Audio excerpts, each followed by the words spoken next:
Oh, hey, this is Elliot from Elliot Dad Life. Apple just announced their 3 new iPhones for this year, and I thought I'd just give 5 thoughts on their new lineup and how they might affect your practical use of the camera when you're documenting family life. So, in summary, Apple released 3 new devices: the iPhone 17, the iPhone 17 Air, and the iPhone 17 Pro. I think the best bang for the buck is going to be the iPhone 17. This year it does get that ProMotion display, and that's actually what's held me back from buying a kind of base model. For the iPhone 17 Air, that's the sexy new model this year. It's got a really new thin design. In my view, it's actually, the thinness of it suggests that it's paving the way for a foldable phone where you can fold 2 very thin halves of a phone together and get one slightly thicker foldable device. And from a photography perspective, the iPhone 17 Pro is obviously the most advanced. It's got the extra lens, the telephoto lens. So we'll go into that really briefly. What I'll say is that for family photography,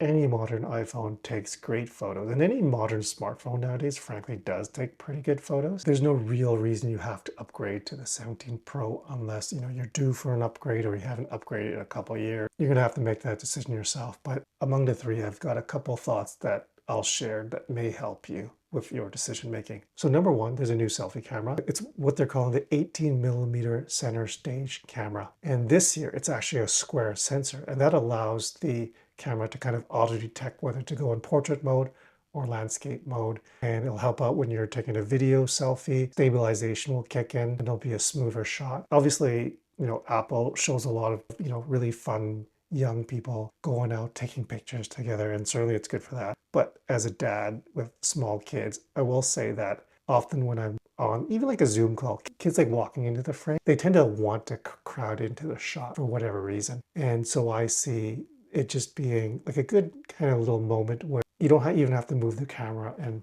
as they crowd in, the camera will just kind of adapt to your kids jumping into frames. So the new selfie camera is going to be in all 3, and surprisingly I actually do quite like it a bit, and I'd be interested in seeing how it works in practice. Number 2 is kind of related to the selfie camera still, but there's a new dual video recording function. So it allows you to take a video of one of the back cameras and at the same time take a live shot of your face through the front selfie camera. So I could see it being super useful for when you're at your kid's swim meet or recital, and just being able to kind of capture that moment and at the same time being able to just capture a reaction as well. Now, from the videos that I watched on YouTube of other people who actually got their hands on that feature, it does seem to output as one file. Like, it's almost like a screen capture. They're not 2 separate files. You can't manipulate one and sync it up with the other video. It's not something you can manipulate separately. I do like that feature. I feel like I would be able to take advantage of that and get my child's moment and my perspective of it at the same time. So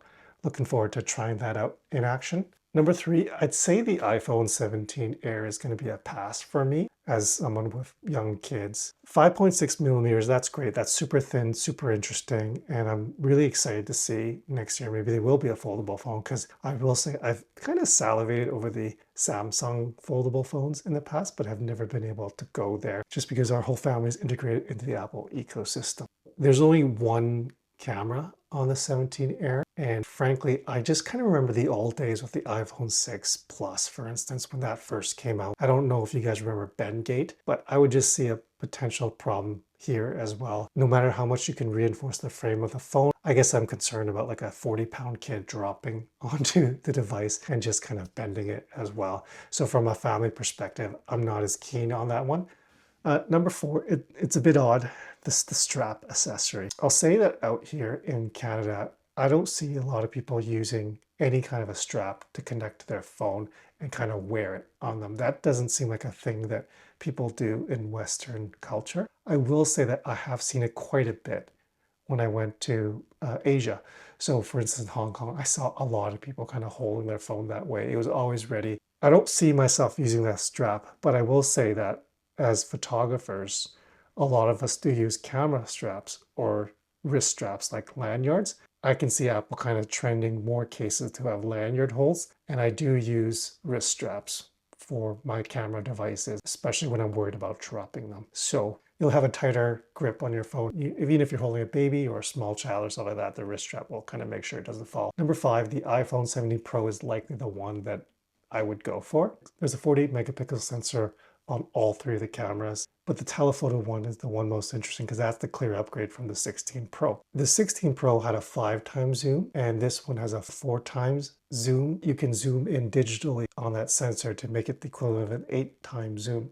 At 100mm is a really good portraiture lens. I found using the telephoto on the 16 Pro, which is 5 times, a bit too tight in many scenarios. Like across the table for my kid, the 5 times almost felt like it was too tight, like a little bit of their body would be chopped off. So I think the 4 times zoom on the iPhone 17 Pro is a good choice. And there's some additional ability to kind of zoom in a bit more by cropping in the sensor to an 8 times zoom or even to a 40 times zoom, although I don't think I would use that all too often. The one last thing I'll talk about, the top performing video on my channel is my perspective on the Moment Lens QuickLock ND Filter. I generally like the filter, but I did have 2 problems with it. Because of the way the iPhone is designed, generally ND filters are going to muffle the audio a bit because there's a back microphone that is under the ND filter, whichever way you use, just because it was kind of right in there with the 3 lenses. This year, it looks like the microphone got moved to the far end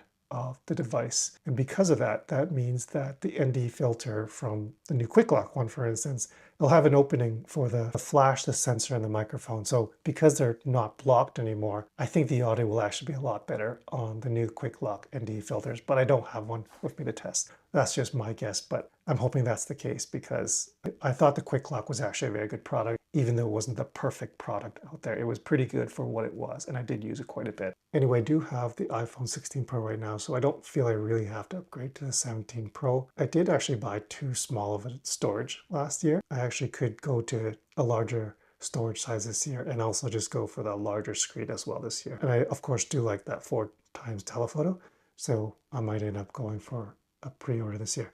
All right, anyway, thumbs up if you liked it, sub if you loved it, and until next time, peace.